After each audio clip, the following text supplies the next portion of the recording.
Olá, minha gente, estamos começando mais um podcast Frente a Frente com Sidney Silva. Hoje nós vamos bater um papo com o médico geriatra caicoense, Dr. Belísio Neto. Já tinha um tempo que eu estava pensando em trazê-lo aqui para a gente aprofundar o assunto, bater um papo sobre a geriatria, a saúde do idoso, de modo geral.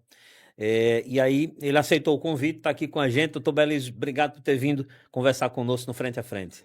Eu que agradeço, Sidney, o convite, um honroso convite. Sei das grandes demandas que o podcast tem. Me sinto muito feliz por estar aqui e mais uma vez reencontrar uma amiga aí de longas datas do rádio, parceiro. Estamos por aqui. Bom, para começar, só acrescentar essa informação, eu trabalhei em emissora de rádio aqui em Caicó, e aí tinha um quadro Envelhecer com Saúde, que era eu que apresentava com o Dr. Belísio. Acho que foi mais de 10 anos, não Foi foi? por aí. Mais ou menos. Então, estamos aí agora tocando o nosso podcast, eu convidei ele para vir para cá. Bom, doutor Belísio, para começar, quem é doutor Belísio Neto, além do consultório? Boa pergunta, Sidney. Doutor Belísio Neto é filho de um tradicional casal do sertão do Siridó, Maria e José. Minha mãe Maria, agricultora, depois veio para a rua, virou costureira, bordadeira. Meu pai José, agricultor, depois veio para a cidade, se tornou comerciante, uma bodega.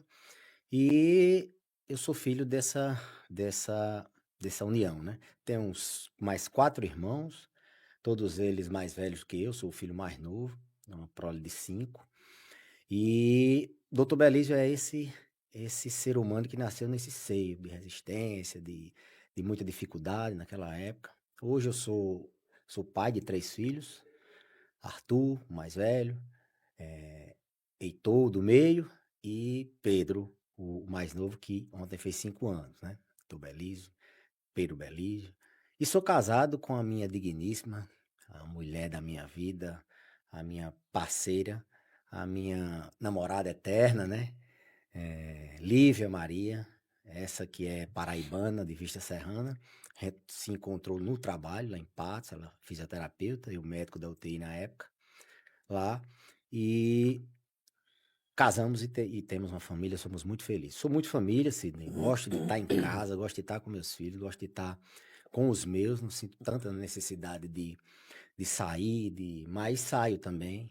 Sou produtor rural, às vezes vou para o sítio, né? Eu crio, eu tenho uma propriedade para a gente se divertir lá. Final de semana, uma vez, a gente costuma ir para a zona rural. Sou lutador não, sou praticante e amador, né? Já competi muito no jiu-jitsu, mais de 25 anos no jiu-jitsu. A gente hoje treina o nosso cardio, a gente 2, 3, 4 vezes por semana faz jiu-jitsu. Gosto muito das artes marciais, faço musculação também, me exercito.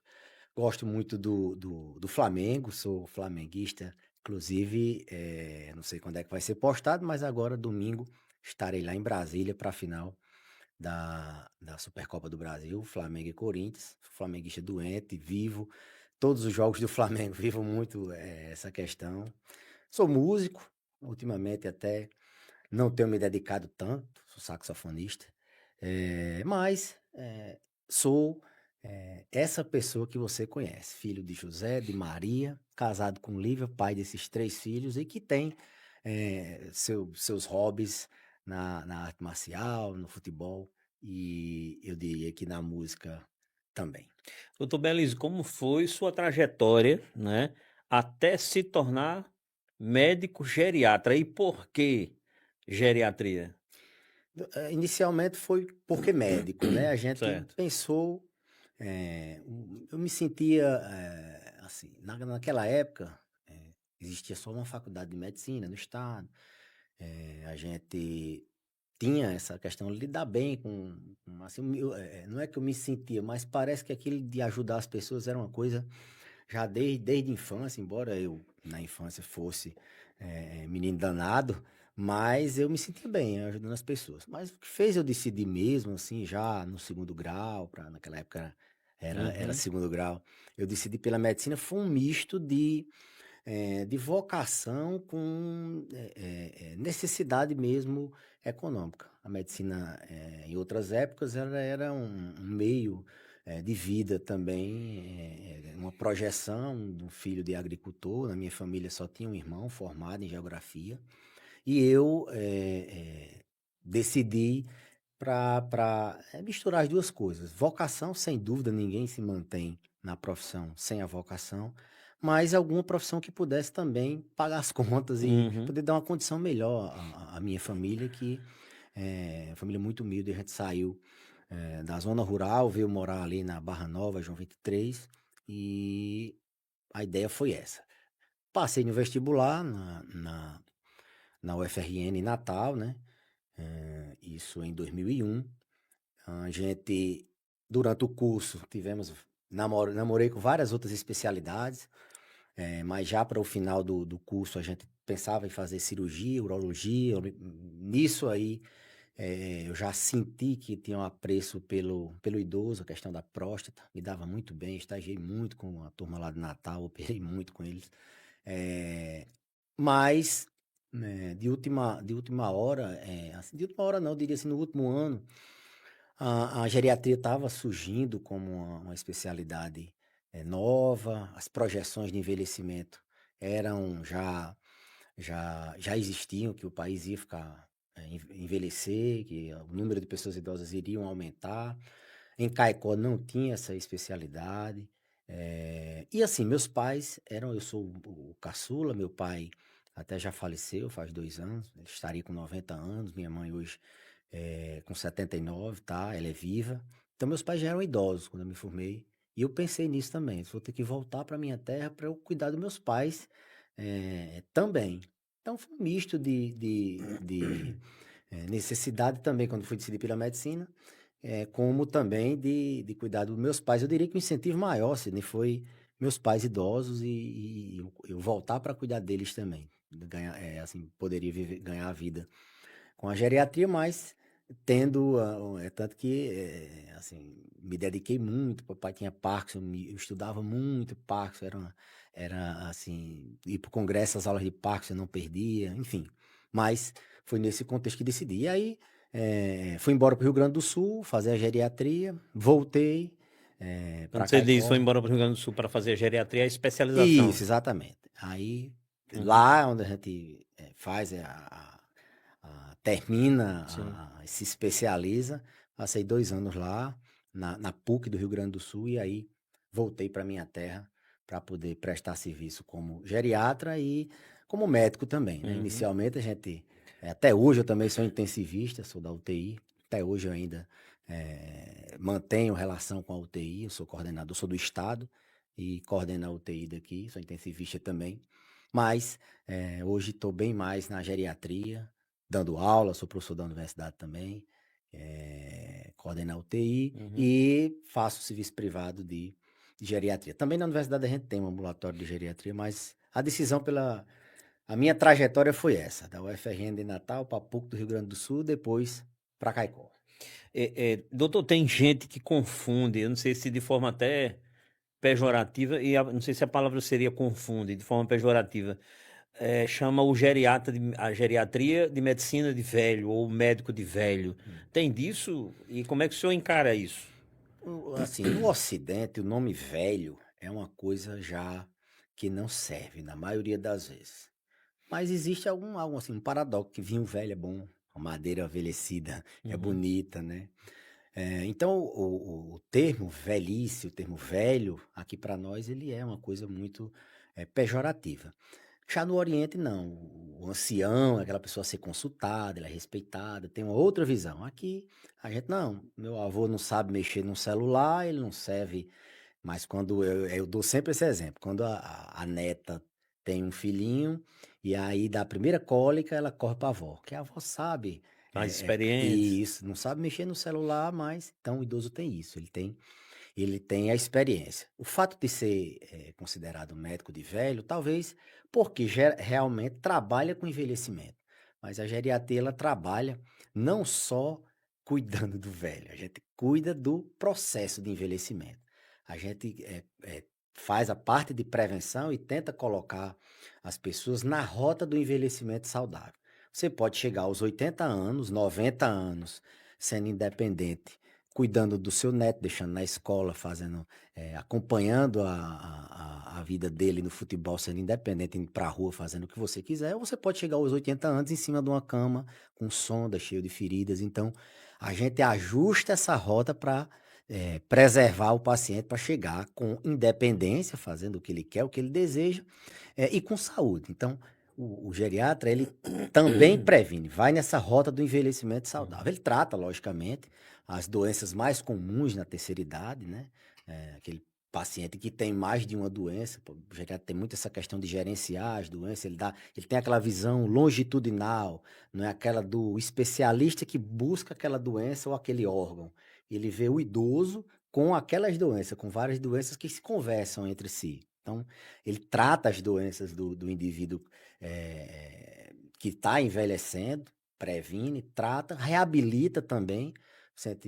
Quando adoece, faz um adoecimento agudo, interno, o geriatra ele reabilita, ele tem essa visão também de tratar, de reabilitar o paciente, seja qual for a doença, e ainda tem uma área que não assim, uma área que eu tenho um apreço tão grande, mas é uma área também da geriatria, que são os cuidados paliativos, aqueles cuidados que o paciente tem quando ele está com uma perspectiva de vida ali Muito pouca, curta. muito curta, e aí você vai dar conforto e alívio do sofrimento. Então, a geriatria, ela é essa ciência que não é o médico de velho.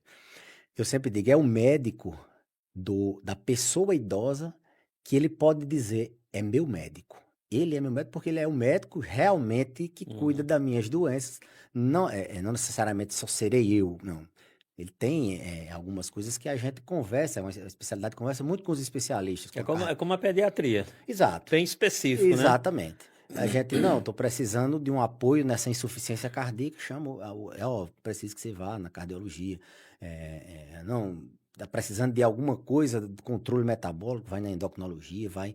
Então, assim, mas é o médico que o idoso pode dizer que é seu. Olha, eu tenho o meu médico, doutor Belísio, doutor Sidney, e assim por diante. Eu acho que o médico de velho, para mim, eu não me sinto ofendido, não, sabe? Mas é um termo pejorativo. Se a gente dissesse é o médico da longevidade saudável, que é um termo da moda, todo mundo iria gostar.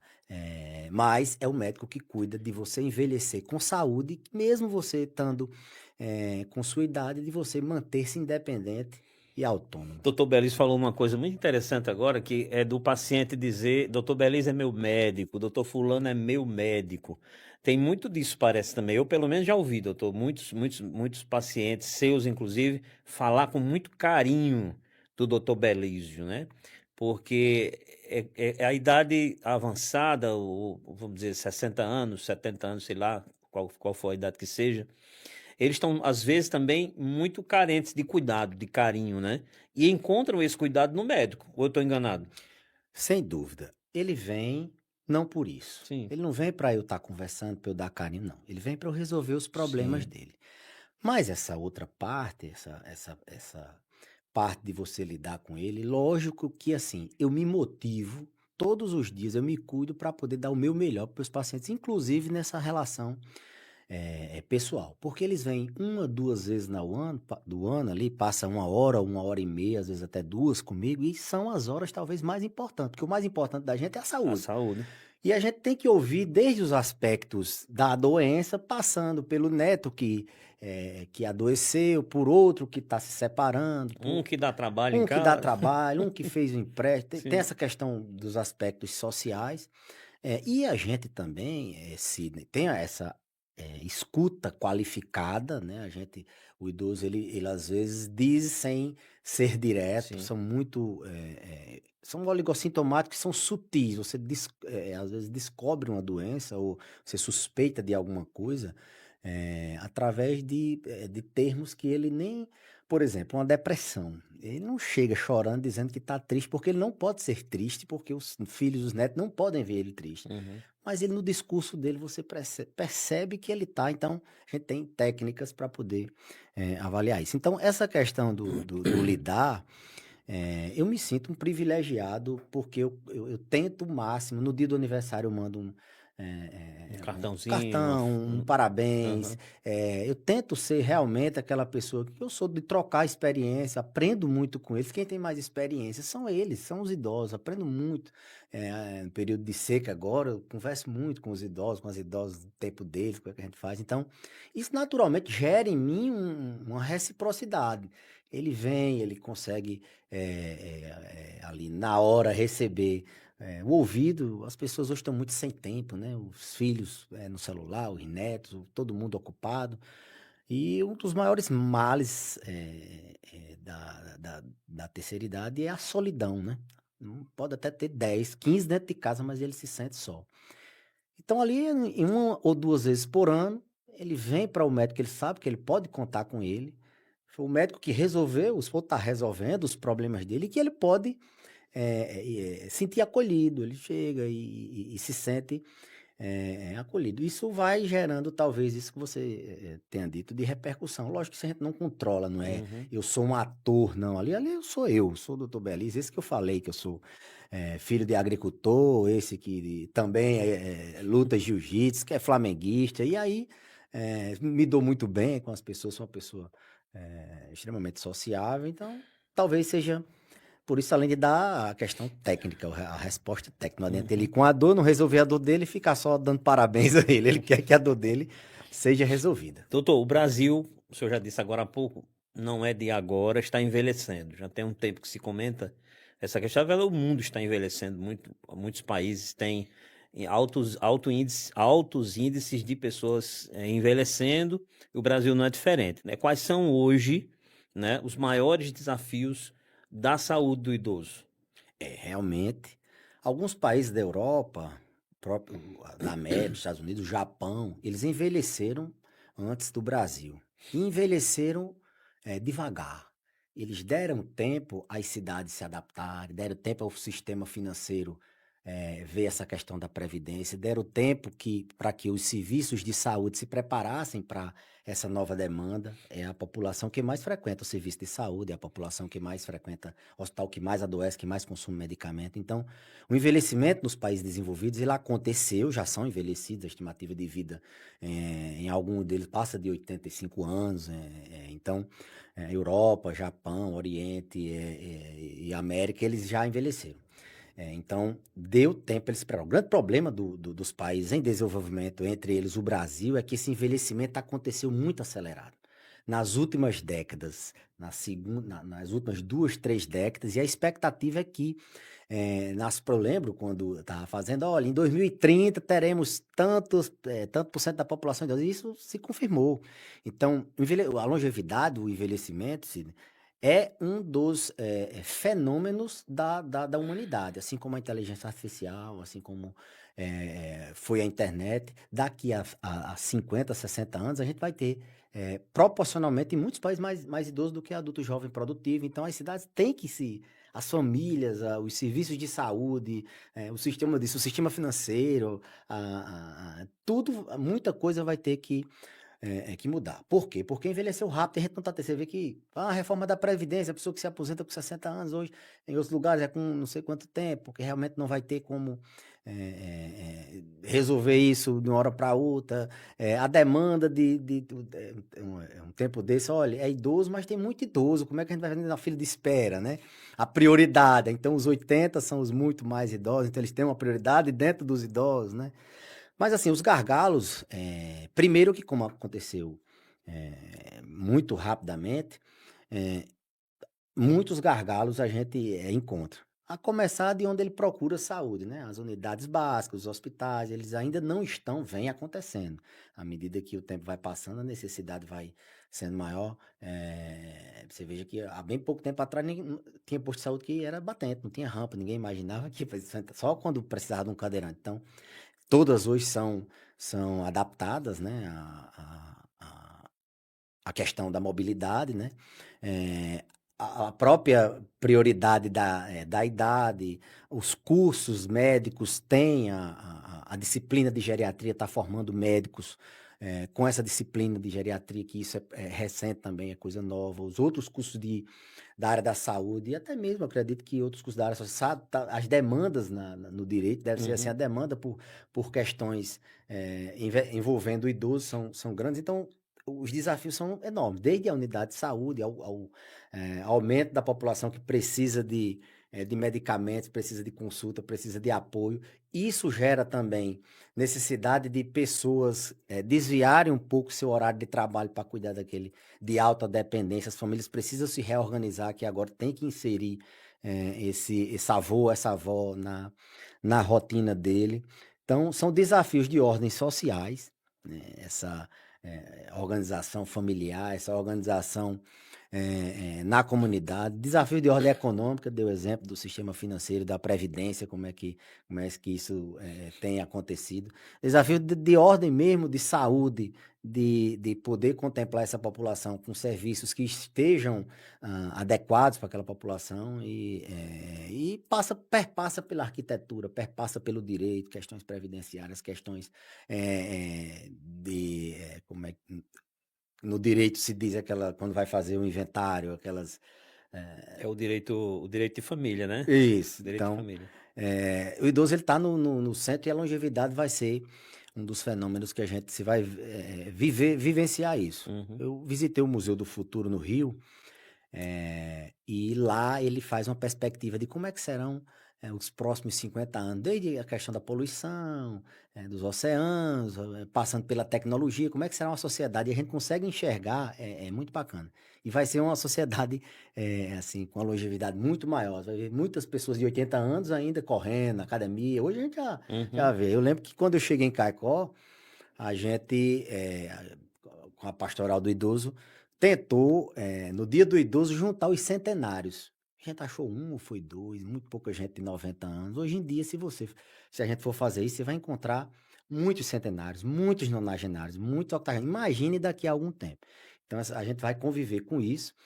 E aí, o desafio é fazer com que essa população chegue menos dependente, porque a dependência é um dos gargalos, porque envolve terceiro, envolve outros cuidados. Uhum. Doutor, qual é no seu consultório, né, todo dia, qual é a maior demanda que chega lá, né? Que o senhor poderia identificar, por exemplo, quais são as doenças mais comuns que o senhor atende, né, lá? O que é que tem mais aqui na região? E com essa resposta, acho que a gente vai ter uma realidade mais ou menos do que é Caicó nessa questão de saúde do idoso. Na verdade, Sidney, eu diria assim, o carro-chefe de um consultório, de um serviço de ambulatorial, um serviço de consultório que tem outros cenários. Tem Sim. idoso na enfermaria, tem idoso na UTI, tem idoso em domicílio. O idoso do consultório, assim, a demanda pelas doenças neuropsiquiátricas são o carro-chefe, sabe? São os idosos com Alzheimer, ou que estão com algum problema na cognição, idosos depressivos, idosos ansiosos, sem dormir, com muito ranzinza, e isso atrapalha ele aderir a outras medicações.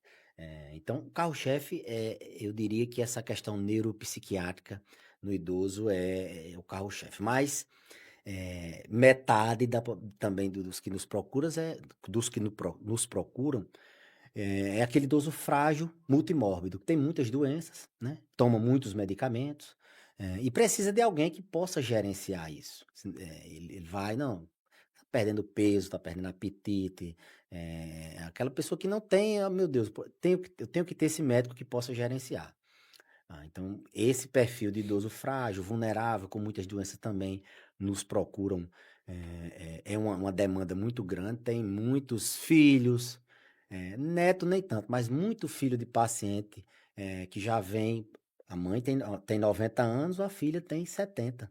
Então já começa a buscar. Eu tenho uma boa parcela da minha clientela, dos meus pacientes, que buscam essa rota do envelhecimento saudável. Eu quero chegar lá sem ser um pouco melhor. Eu não queria ter Alzheimer como eu estou cuidando da minha mãe. Então, tem essa turma que quer envelhecer, gente até assim, 40 anos, 50 anos, 60, 70. Então, Não é só esse perfil, mas a busca do consultório é essa, a questão do Alzheimer, da depressão, paciente tomando muito medicamento, muitas doenças, idoso muito frágil, perdendo peso, com fastio, aqui na nossa região é fastio, Uhum. e essas pessoas que buscam envelhecimento saudável, buscam trilhar, chegar aos 80, 90, podendo cuidar do neto, podendo fazer o que ele quer, podendo ir na rua, podendo ir para onde ele quiser e fazendo as coisinhas dele. E, eu já fiz essa pergunta, doutor Belis, várias vezes, e eu tenho certeza que muita gente faz. Vou reforçá-la aqui. A partir de que idade, né, a pessoa pode procurar um geriatra? Sidney, é uma pergunta um pouco capciosa. Vou dizer por quê. Eu tenho um paciente com 70 anos que tem mais saúde do que outros pacientes que eu tenho com 50 anos. Então, a hora de procurar, a gente vai buscar uma média, né? Eu sempre digo que até 30 anos, seu organismo ele resolve suas coisas. Você tem uma gripe, se você tomar remédio ou não, você fica bom. Você tem uma diarreia, você toma remédio, bom ou não. A partir dos 30, o fenômeno do envelhecimento, o seu osso ele já não consegue mais reparar da mesma forma. A sua capacidade de recuperação é diferente. Você, quando adoece, já sofre mais um pouquinho. Mas depois dos 50, então a partir dos 30 você tem que começar a se ter uma responsabilidade, não é mais seu corpo sozinho, você vai ter que proativamente cuidar da sua saúde. E a partir dos 50, assim, é indispensável, a mulher entrando na menopausa, a mulher tendo menopausa, é homem na época do exame da próstata, 45, 50 anos, é indispensável que você busque auxílio. Você tem que procurar um médico, não necessariamente a geriatria, mas é uma recomendação de que aos 50 é inadiável, você tem que ir para conversar e dizer como é que é a sua saúde, como é que você quer chegar, dizer o seu histórico familiar de câncer, de diabetes, de hipertensão, fazer uma consulta. Não só chegar e no laboratório fazer os exames. E a partir daí você também já vem desde o 30 se organizando para assumir esse processo, esse protagonismo. Se a partir dos 30 você tem que assumir o protagonismo. Você tem que buscar fazer para que seu corpo, sua poupança de saúde. É como uma previdência que a gente Uhum. falou. Depois dos 30 você tem que começar ali a poupar para quando chegar em 70 você tá bem. E depois dos 50 não tem como você não poupar, você tem que ativamente, é indispensável você procurar um médico. Mas a maioria das pessoas que nos procura, eu diria que uma média é a partir dos 60. A partir dos 60, que tecnicamente é o idoso mesmo, hoje bem menos, porque assim, 60 anos há 20 anos atrás, a pessoa já era velha. Hoje os 60 são os 40, né? Os 60 mais hoje são os 40. Ele até tem um receio. Vixe, já tenho que ir tem um preconceito. Não, eu vou aqui procurar um clínico, e depois finda tendo que ir. Então eu diria que uma idade. Não, diga uma idade aí, doutor Belli, 50. Indispensável você ir 50, seja ao Uhum. geriatra, seja algum médico, você tem que procurar rumo para a sua saúde, visando sempre 80, 90, como é que eu quero chegar lá. Doutor Beliso, e o Alzheimer, hein? O Alzheimer, nesses últimos tempos eu vi os cientistas, a ciência nunca para, né? De pesquisar em busca de cura para AIDS, cura para o câncer, cura para o Alzheimer, cura para o Parkinson e tudo mais. Eu sei que o senhor é um estudioso dessa causa, está sempre atento às novidades e tudo mais, né? O Alzheimer, doutor, o senhor acha que tem alguma perspectiva de que nos próximos anos se consiga uma medicação que freie ou que resolva de uma vez por todas? O senhor acha que vamos chegar nessa situação? Estamos vivendo, Sidney, a época da maior revolução do Alzheimer. A gente hoje, há 5 anos atrás, a gente estava meio parado. A gente não conseguia avançar na medicina de precisão para dar um diagnóstico mais preciso. E a gente, consequentemente, não conseguia avançar na questão terapêutica, de tratamento do remédio. Não adianta, se você não consegue dar um diagnóstico preciso, como é que você não tem remédio? Aliás, você não tem remédio para tratar, para que você vai diagnosticar tão precisamente? E aí, nesses últimos 5 anos, a gente está vivendo a maior revolução da história da doença de Alzheimer.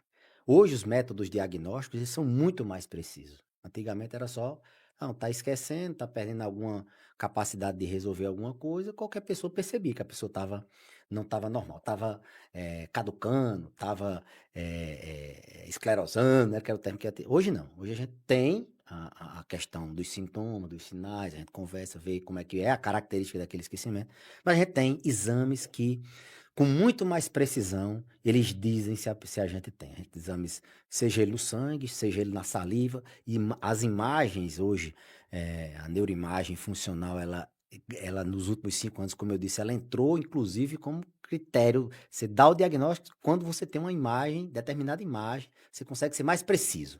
Então a gente vive essa revolução diagnóstica, a gente consegue dar com mais precisão o diagnóstico da demência de Alzheimer. A gente sabe que a demência de Alzheimer são 60% das pessoas que têm demência. Demência é um nome genérico, mas de 10 pacientes que têm demência, 6 são Alzheimer. Outras demências são a vascular, depois de um AVC, ou com doença cerebrovascular de pequenos vasos. É a demência por corpúsculos de Levy, uma demência um pouquinho diferente. É uma demência por Parkinson, uma demência por... São causas desde neurodegenerativas até demências infecciosas, como uma demência por neurosífilis. Então, vivemos a era do diagnóstico mais preciso. A gente colhe no líquor, na coluna, como se fosse uma anestesia RAC, um exame que a gente consegue detectar as proteínas da doença de Alzheimer. A neuroimagem funcional, ela evoluiu de uma forma que a gente vê o metabolismo daquela proteína dentro do cérebro, vê com mais precisão a área que está afetada e a gente consegue melhor. É quase que você ter um exame para diabetes, a glicemia, a gente está conseguindo isso com a revolução diagnóstica. Então, vivemos essa revolução diagnóstica e vivemos também a revolução terapêutica.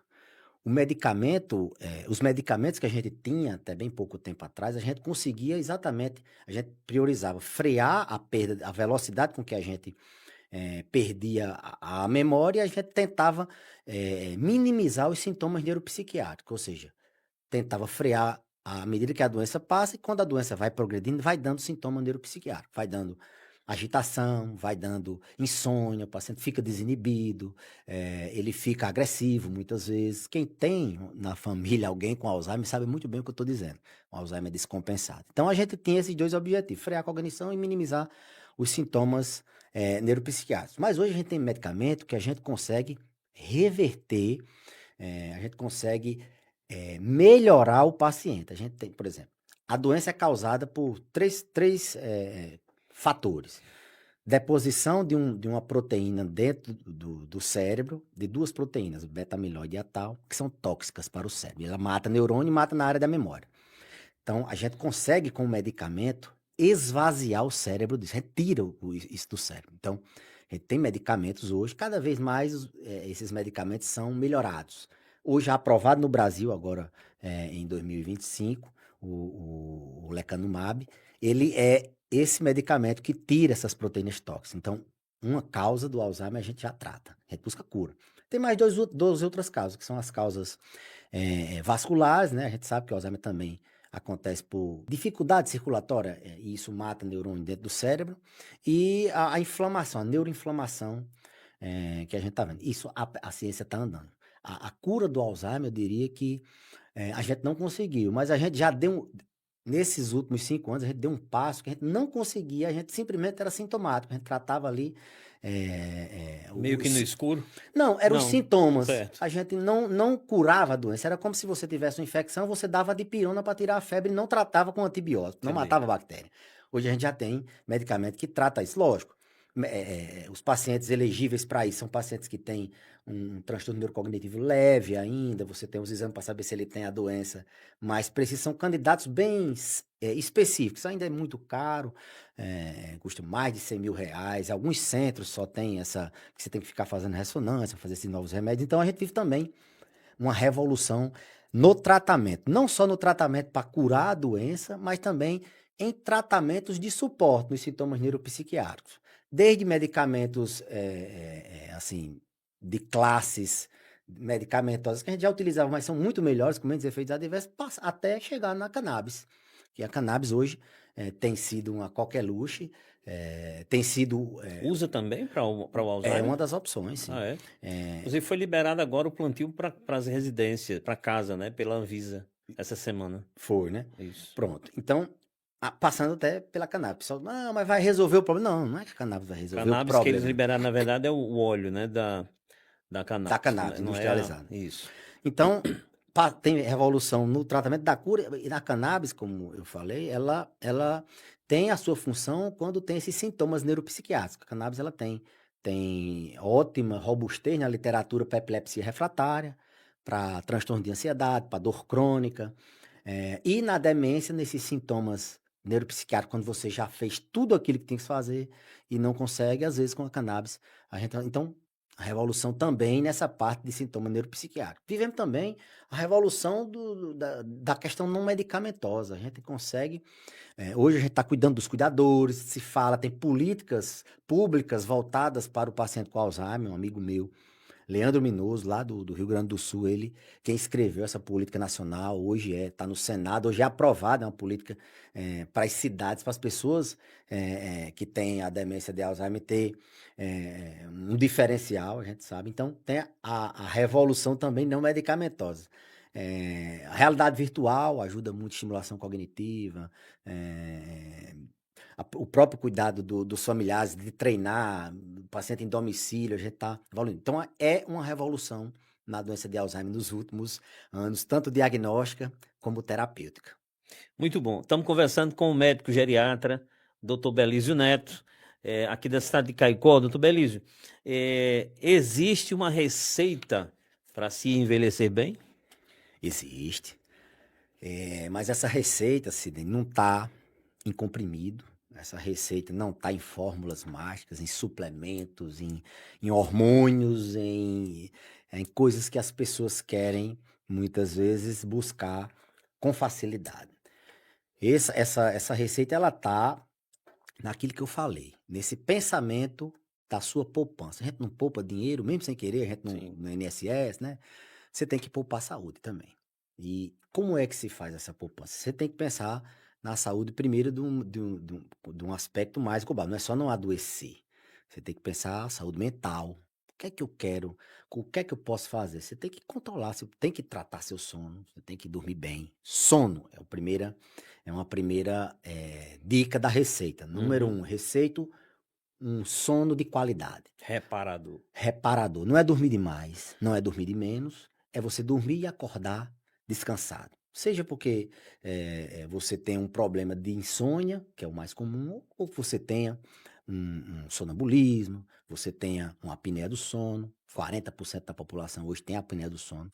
É uma epidemia invisível, com as pessoas que Muita roncam. gente, viu? Muita gente ronca e não consegue relaxar. Isso vai diretamente para, assim, afeta diretamente a saúde mental. Só quem está nos assistindo lembrar da última vez que perdeu o sono, como é ruim no outro dia. Você não se lembra de nada, você não se concentra, você fica irritado. Então, diga aí, Às vezes até cansado, né? cansado, fadigado. Então, Fadigado. sono, tem que dormir bem. O tópico 2, alimentação. Hoje, a gente sabe que se alimentar bem não é comer muito, porque antigamente achava, não, comer bem é comer bastante, é você comer com qualidade. Então, inclusive, recentemente, a pirâmide alimentar modificou um pouco. Era mais carboidrato, agora é você ingerir mais proteína, mas sem deixar de lado frutas, verduras, legumes, como uma opção, fibras, mas você sabe que hoje você tem que priorizar mais a gordura do que o carboidrato. Mas o grande veneno mesmo na alimentação, o segredo, uma dica é evite carboidrato refinado, aqueles industrializados. Bolacha recheada, pão, bolo, bolacha comum.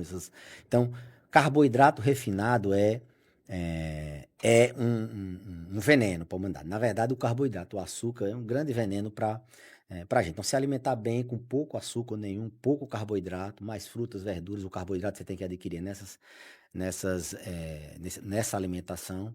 Priorizar proteína. Então, se alimentar com qualidade. Você está fazendo uma reserva de saúde. Dormir bem, se alimentar bem. Sedentarismo.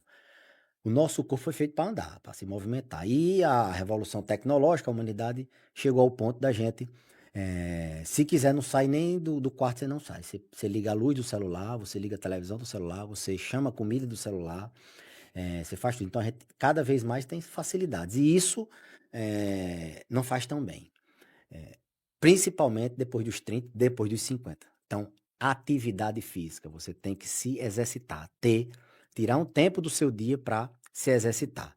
Sair do sedentarismo. Então, Dormir bem, se alimentar bem, eh, e se exercitar, são 3 dos pilares. E o outro é você cuidar, eu digo um quarto, saúde mental. Você tem que saber que se você é nervoso, se você é, com facilidade se preocupa, se você tem uma labilidade emocional, você tem que se tratar, porque depressão, ansiedade, tudo isso vai morrendo o neurônio, vai trazer problemas lá na frente. É inclusive um fator de risco para a doença de Alzheimer. Então, saúde mental.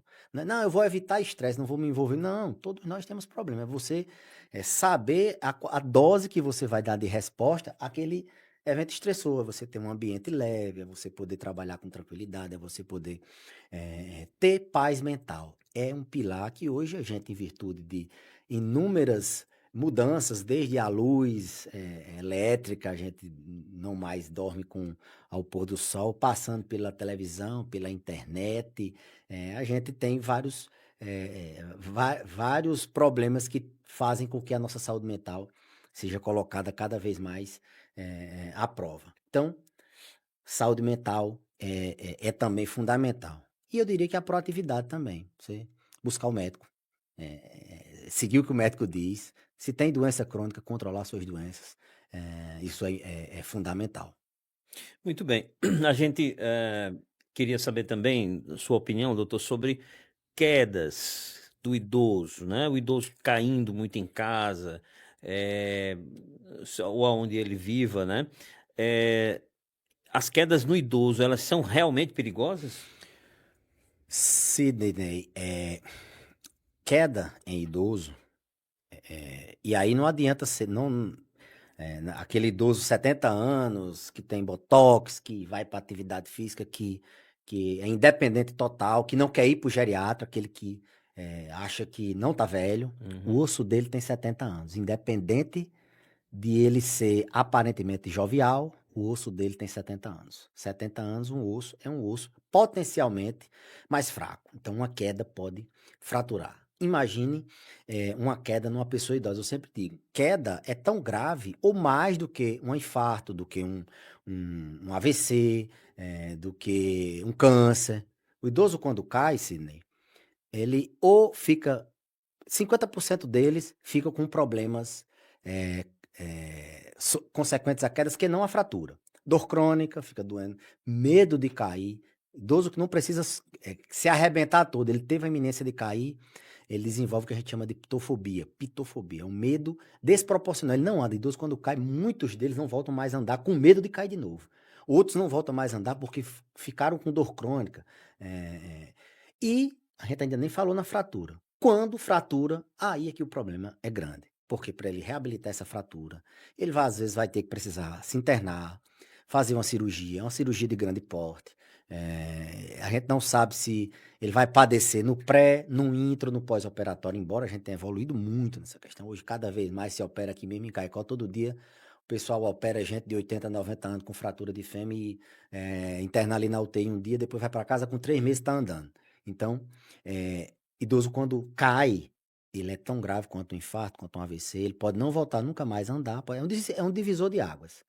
Nunca mais voltar a andar, ou ele pode sucumbir morrendo, mesmo que seja socialmente, não mais andar e morrer durante a cirurgia, ou entra numa cascata de perdas. Ele caiu, não consegue mais andar e não se movimenta mais, aí atrofia a musculatura, a imunidade baixa, ele fica tendo infecção. Então, queda em idoso pode ser o idoso mais jovial do mundo. Deve ser, é um sinal de alerta dos mais. Olha, caiu é um grande marcador se você está tendo. Não, mas foi só uma quedinha. Não, tá, caiu. Será que seu músculo, se você tivesse 30 anos, você sofreria essa mesma queda? Será que sua amplitude da marcha, você não estava levantando os passos melhor? Será que a resposta reflexa naquela hora? Então não precisa ser uma quedona para se esbagaçar, não. Lógico, quando cai, boa parte deles que são frágeis, eles se esbagaçam, quebram fêmur, coluna, antebraço. Então, é um dos maiores inimigos do idoso, é um dos grandes problemas que a gente não pode minimizar. Seja idoso, saudável, aquele que corre maratona, aquele que vai para academia, aquele que tá bem aparentemente, mas o osso dele, quer queira, quer não, ele é um osso envelhecido e queda pode. Eu sempre digo, a gente tem um dizezinho, queda quando não incapacita, né? Ela mata. ela traz algum problema. E o pior, o indivíduo que cai uma vez, ele tem um risco 3 vezes maior de cair, 3 vezes maior de cair no próximo ano. 30% desses que caem fraturam. Eu estava aqui, o senhor estava falando, eu estava me lembrando de uma coisa, né? É, o adulto jovem ali, 20, 30 anos, ele começa a fazer exercícios físicos, ele vai, tem as suas atividades, ele não é sedentário, corre, faz academia ou coisa parecida, aí ele chega na idade com uma certa estrutura muscular boa, né? Mas ele chega na terceira idade, ele é um idoso com uma certa estrutura muscular, ele não teve perda muscular, talvez. Esse fato poderá ajudá-lo, por exemplo, ele tem mais músculo do que um idoso que talvez não tenha feito a mesma coisa. Poderá ajudar em alguma coisa numa queda, por exemplo? Ou... Se você me perguntar qual é o órgão mais importante do idoso, Uhum, para você dimensionar a importância do que é o músculo, eu diria que é o músculo. O órgão mais importante. O que o idoso tem que se preocupar é com seus músculos. sim.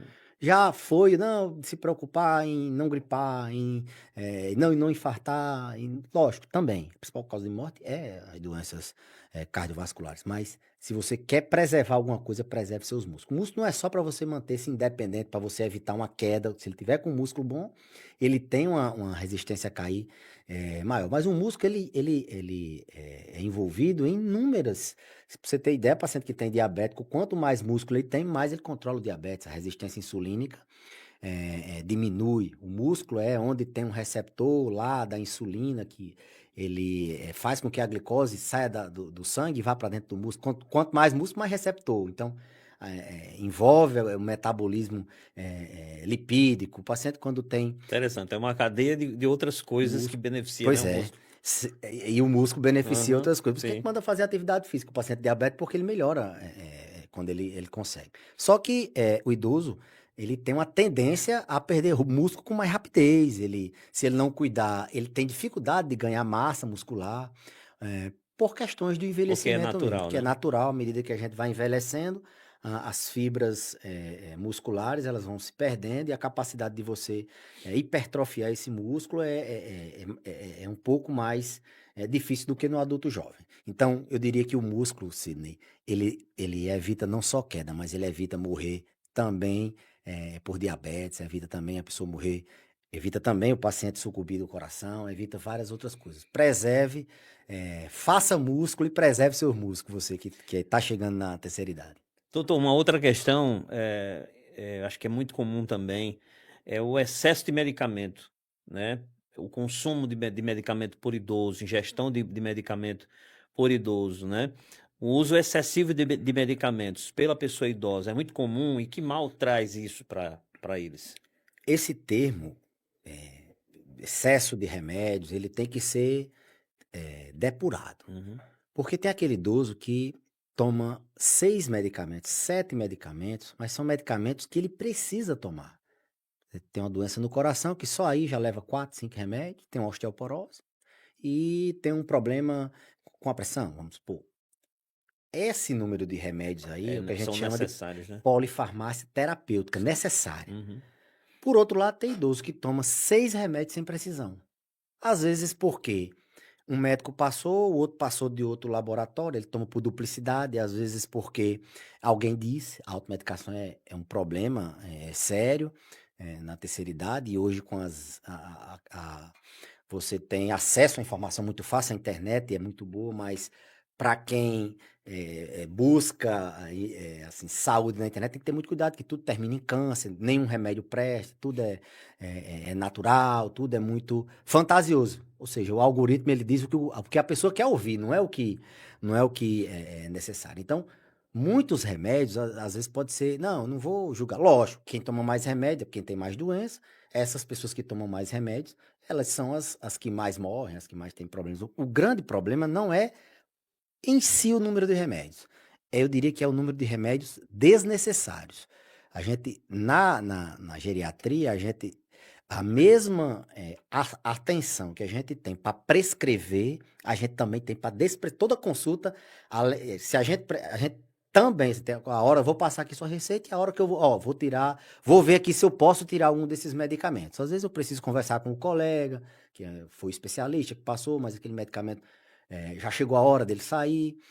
Então, número de medicamentos, sim, já é preocupante quando é passado por médicos. E quando o paciente faz a automedicação, esse aí é que é problema. Aí sim a polifarmácia terapêutica, iatrogênica, aliás. Tem a polifarmácia necessária e tem aquela que não necessária. E muitos medicamentos que são vistos, não dá problema. A cannabis é uma que a gente sabe que é um remédio que funciona e é natural, mas tem efeito adverso. Eu tenho um paciente que aumentou uma gota no remédio, ele não acordou, assim, demorou a acordar, ele Sim. sedou demais.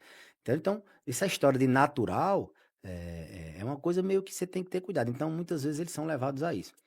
Mas também tem a questão, se falando em número de remédio, tem muitos pacientes que vão para a primeira consulta e eles não foram diagnosticados. Tem osteoporose, está depressivo, está hipertenso, não vai para médico com regular. Às vezes ele sai com a receita e diz, oxente, esse doutor é o doutor que tira remédio, eu saio daqui com um monte de remédio, mas porque ele tinha aquelas doenças que ele não tratava e ia dar problema a ele já já. Às vezes a receita da gente tem muito medicamento, primeiro porque a gente junta tudo para facilitar para o paciente. Pega os medicamentos de outros colegas e coloca ali para facilitar. Mas tem essa questão de subdiagnóstico. Ele nunca verificou a pressão, chegou a hipertenso. Ou, lá na consulta a gente faz um eletro, vê que tem um problema no coração. Dá uma olhada nos exames, precisa de um remédio para o colesterol.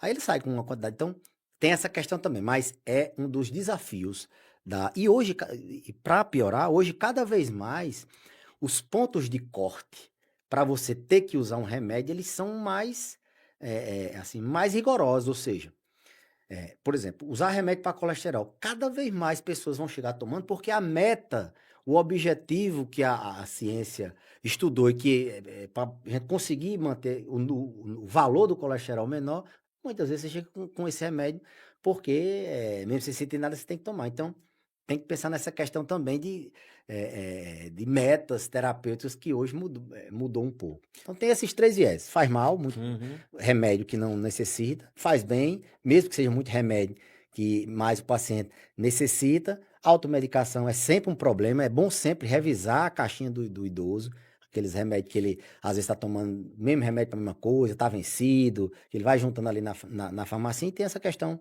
do paciente chegar sem diagnóstico, precisar de tomar, às vezes, alguns remédios e ele sair chateado porque está tomando muito remédio. Muito bem, doutor Belísio, qual é o papel da família no cuidado com o idoso, com a pessoa idosa? O tripé é sempre médico, profissional, não necessariamente o médico. Profissional, paciente, família barra cuidador. Então, essa tríade é o que faz o paciente ficar bem. Não adianta só o médico passar o remédio, se o cuidador não dá na hora certa, ou se ele acha que 3 vezes ao dia tem que tomar só uma, se o familiar não está por perto, se o familiar não observa, não supervisiona o cuidador, ou se o paciente mesmo também, nem todos são dependentes, se o paciente não sei. Então, esse tripé é o tripé fundamental. Você tem que ter os três conversando. E aí a família tem um papel de importância fundamental, porque na maioria das vezes os idosos eles não conseguem se locomover ao consultório, até quer, mas tem que algum parente muitas vezes levar. As doenças nos idosos elas são sutis, alguém da família tem que perceber, tem que estar por perto, tem que estar ali conversando com seu pai, com sua mãe, se ele não está dando uma esquecida, se ele não está caindo, se ele não está mais magro, se o passo dele não está mais curto, se ele não está andando devagar. A família tem essa função de observar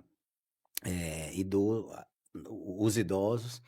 E aí, se tem esses filhos, netos que moram mais perto, tem aquele que mora fora, mas todo dia liga. Tem essa função, não, mora fora, quer se meter, mas ele ajuda todo dia fazendo uma videochamada. E é filho, né? É filho, não tá ali porque não é porque não quer, entendeu? Então, a família, mesmo longe, tem que se envolver no processo. A gente sempre pede para alguém da família estar atento, supervisionar, porque não adianta você.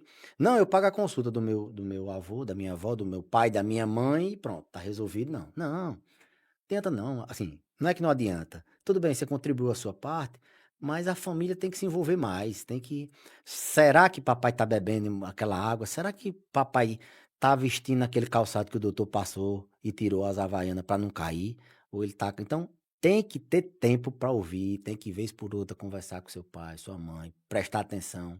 Família é cada vez mais importante nesse aspecto. Além da família, também gerenciar o cuidado com cuidadores que são contratados, né? Então, a família tem esse papel fundamental de ter tudo isso. É cada vez mais importante a gente ter por perto familiares, amigos, pessoas próximas que possam observar. E como eu falei antes, a solidão é o mal.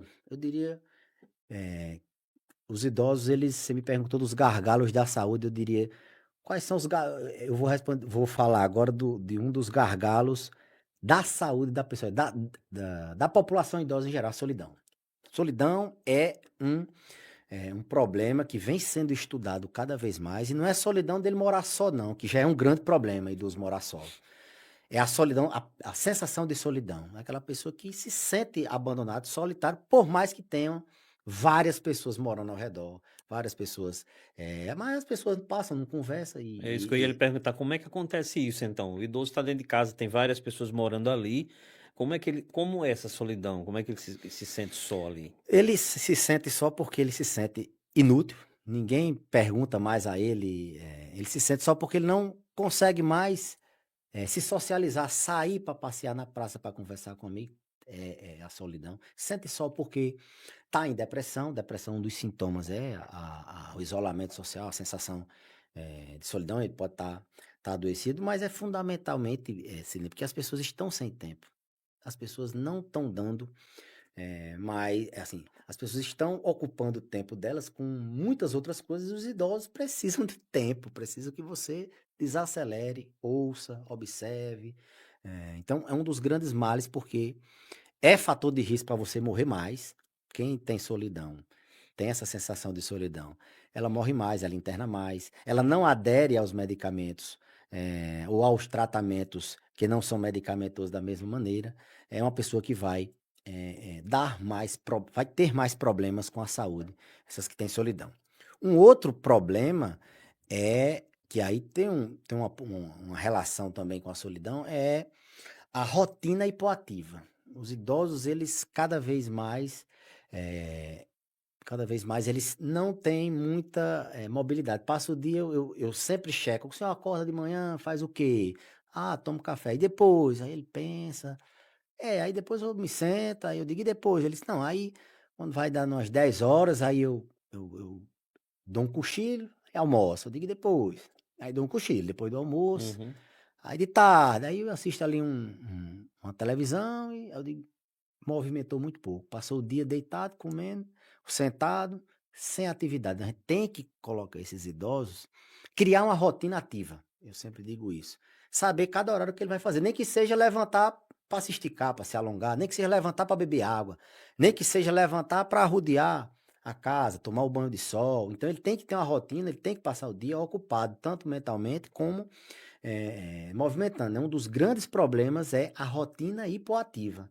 É mais fácil o idoso estar sentado, você ir lá e dar a comida, você ir lá e dar a água, você não ter trabalho de pegar ele para dar um banho, mas isso é um erro que os cuidadores às vezes, não, ele está ali, enquanto ele está ali parado, eu tô cuidando das outras coisas, mas esse que está ali parado, daqui uns dias vai estar deitado numa cama e você tendo que trocar ele, tendo que levantar ele. Então, cria uma rotina mais ativa. Solidão e a rotina hipoativa. Não se mexer, ter um dia parado, sentado, deitado, só comendo, dormindo ou ficando acordado sem se movimentar. É um dos grandes problemas que os idosos enfrentam hoje. Eu ia perguntar aqui uma coisa que o senhor já respondeu mais ou menos aí, que é como cuidar do idoso sem tirar a autonomia dele. É. Tem Isso. muito idoso que é autônomo, né? Uhum. Mas tem muito idoso que não é tão autônomo assim, né? Assim, tem que entender o contexto familiar. Uhum. Às vezes tem 5 filhos, 15 netos, e eles querem impor uma coisa que aquele idoso não quer. Vou dar um exemplo: o idoso que morou na zona rural toda, a vida toda na zona rural, ou mesmo que morou na zona urbana, aí você vai botar uma sunga e botar ele na hidroginástica porque fulano disse que era bom. Não é assim. Não, papai tá morando no sítio, quero trazer pra rua. Não, papai tá acordando cedo demais, eu quero que ele acorde mais tarde, quero que você passe um remédio pra dormir. Mas ele tá dormindo cedo demais, né? Ele tá acordando cedo porque tá dormindo mais cedo. Uhum. Então, para não tirar a autonomia desse idoso, você tem que respeitar ele, você tem que entender. Primeiro, é lúcido? Se for lúcido, ele vai decidir o que ele quer.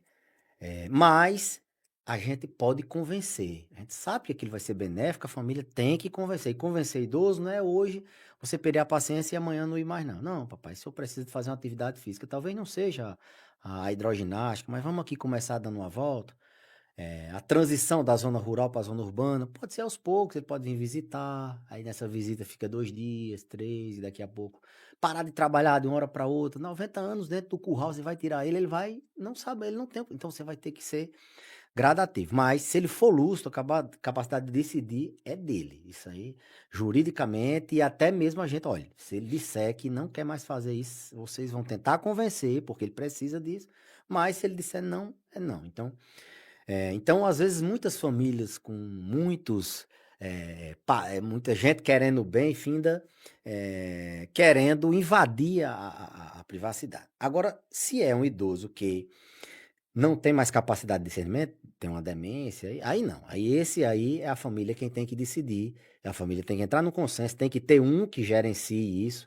Nenhum exército vive sem um comandante, todo navio precisa de alguém para decidir, que Um decida carro tem um ter um motorista. motorista, que decida certo ou errado, mas tem que escolher um, que senão fica todo mundo dando opinião e ninguém resolve nada. Então, escolhe um e aí começa a gerenciar esse cuidado dessa pessoa que essa não tem mais a capacidade de decidir por si só. Mas os que são independentes e autônomos, existe sempre esse conflito dos familiares que querem, às vezes, uma coisa que ele não se adapta, mas tem que buscar um meio termo, tem que buscar alguma coisa que seja do desejo dele, senão ele não se engaja. Não, ele não gosta não vai para hidroginástica, mas se eu botar ele para limpar o muro aqui, se eu botar ele para fazer uns exercícios aqui, ele faz. Não, ele não gosta de sair de casa, mas se eu botar um cafezinho aqui na calçada, todo dia vai encostar uns amigos dele para bater um papo aqui. Então tem que ter essas estratégias, não pode chegar a decidir tomar uma decisão por ele, não. Eu fico imaginando que o idoso, ele é muito apegado às coisas dele, né, doutor Belísio? As coisas que ele conquistou. Eu não sou nem um médico geriatra, não. Eu já ouvi muito Belísio falando, então eu sei de algumas coisas mais ou menos, né? O idoso, ele é muito apegado àquilo que ele construiu, né? Com muito suor, com muito sacrifício, às vezes. Por exemplo, um pedacinho de terra que ele cuida, um gadinho, umas ovelhas, uma cabra, sei lá, ele construiu com o esforço dele, né? Chega um momento que a idade dele pesou e a família começa a se preocupar, mas também não pode tirar de lado abruptamente e colocar na cidade e dizer o senhor vai morar aqui agora, porque senão ele vai definhar. Eu estou errado? Não, não está errado. E assim, eh, se tirar, ele não vai ter mais. A vida dele não tem. O sentido Sentido, da né? vida dele é aquilo. Você pode até.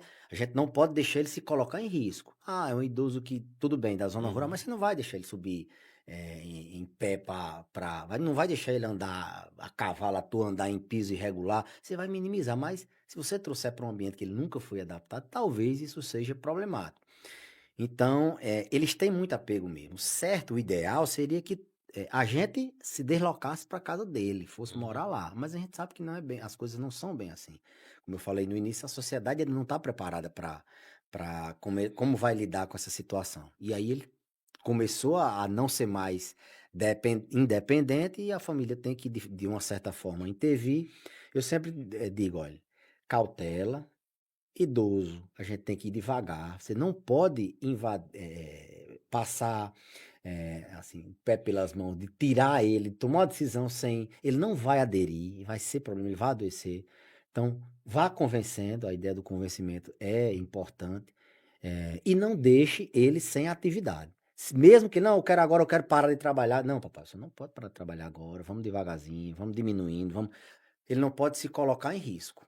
Isso não, não. Ele é doente, tá esquecido, vai deixar um fogão aceso, um incêndio numa casa, o risco que é. Não quer dirigir, não pode, porque tem uma demência, por mais que ele tente, isso é um problema gigante. Aqueles que estão começando a demenciar no começo ainda acha que é capaz, e a família às vezes é um comerciante, ele faz negócios e dinheiro, mexer com ele. Às vezes a família que ajuda ele acha que a família está querendo interferir no dinheiro, do patrimônio dele. Quem manda na casa dele é ele, quer construir às vezes um quarto, um ar-condicionado, e às vezes ele pega, faz, constrói tudo e não conversou com ele, ele vai dormir na sala e não dorme no quarto todo estruturado. Então é entender a realidade, cada um é diferente de outro.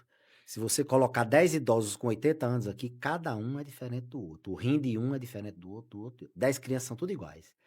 O neurodesenvolvimento é igual, os órgãos são iguais, mas idoso depende muito daquela poupança. Ele chegou aos 80, cada um diferente de outro. Inclusive na personalidade, porque foram as crenças da vida dele, foi aquela casca que ele adquiriu durante a vida, as experiências que ele teve durante a vida que vai fazer com que ele seja aquela pessoa. E você vai ter que entender isso. Lembrar da história que eu disse, ó, eu vou pegar meu pai, minha mãe, que nunca, de uma hora para outra, não. Ele, doutor, olha, a gente pede para sair todo dia para ir para ilha. Ele nunca gostou de sair de casa. O prazer dele é fazer um almoço na casa dele e vocês virem no domingo. Ele não quer isso. Talvez você seja a família. Embora estejam querendo ajudar, mas às vezes elas não findam atrapalhando. Então, talvez essa mensagem sirva para calma, cautela, converse, veja as individualidades, quem é seu pai, quem é sua mãe, quem foram eles durante a vida.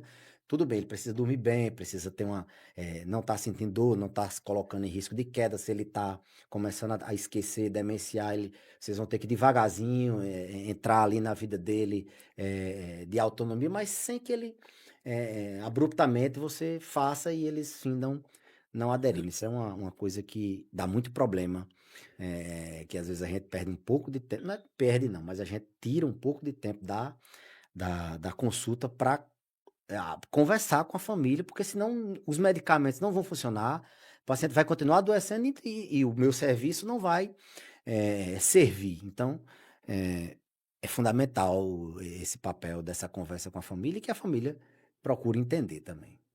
Olha, se a gente fosse continuar conversando, doutor Belisa, a gente passava o ano todinho aqui, porque tem assunto. Essa é uma parte da vida, né, a terceira idade, que tem muito para se discutir, tem muito para a gente conversar, e conversar com alguém que é de dentro do tema, sabe, aborda muito bem o assunto, é muito bom.